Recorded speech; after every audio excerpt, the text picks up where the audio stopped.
Assalamualaikum warahmatullahi wabarakatuh. Halo teman-teman, perkenalkan nama aku Nailatul Latifah Husni dari kelas 10 E6. Nah, kali ini aku mau memperkenalkan kepada teman-teman prinsip kimia hijau. Sebelum masuk ke prinsip kimia hijau, kita cari tahu dulu yuk apa sih itu kimia hijau. Kimia hijau atau biasa disebut green chemistry adalah salah satu cabang ilmu kimia yang mengajarkan untuk mendesain produk ataupun proses kimia yang lebih aman untuk mengurangi pemakaian senyawa-senyawa kimia berbahaya. Nah, baru kita masuk ke 12 prinsip kimia hijau. Prinsip kimia hijau yang pertama yaitu pencegahan limbah. Prinsip ini menekankan perencanaan yang matang agar tidak terbentuknya limbah beracun, karena lebih baik mencegah terjadinya limbah daripada membersihkan yang sudah ada. Prinsip yang kedua yaitu memaksimalkan nilai ekonomi suatu atom. Prinsip ini mendorong mengefisiensikan penggunaan atom dalam menggabungkan bahan-bahan kimia pada proses sintesis.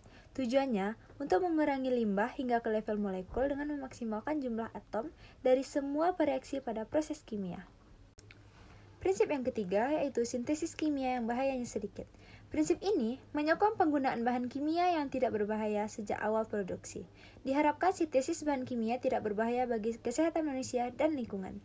Prinsip yang ketiga yaitu sintesis kimia yang bahayanya sedikit. Prinsip ini menyokong penggunaan bahan kimia yang tidak berbahaya sejak awal produksi. Diharapkan sintesis bahan kimia tidak berbahaya bagi kesehatan manusia dan lingkungan.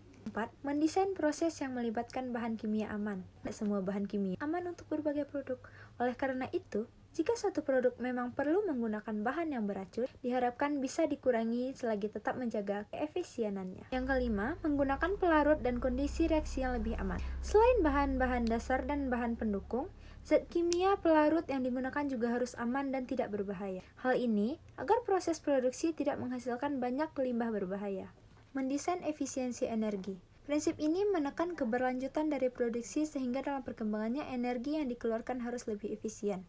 Maka dari itu, reaksi yang dipilih adalah reaksi terkecilnya.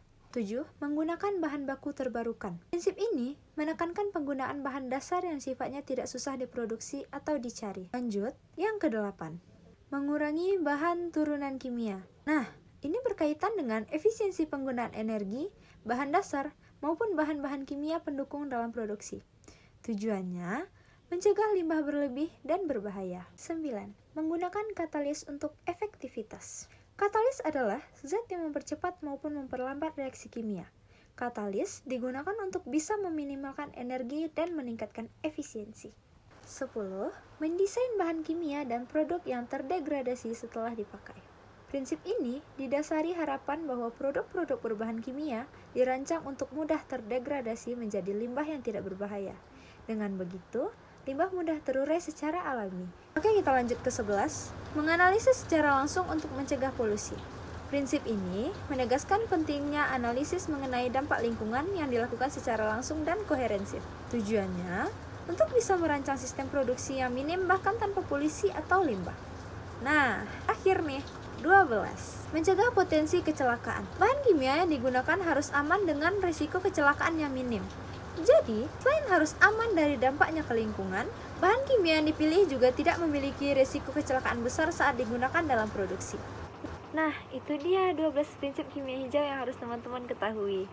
Baik, sekian saja video dari aku. Bila ada kesalahan, aku mohon maaf.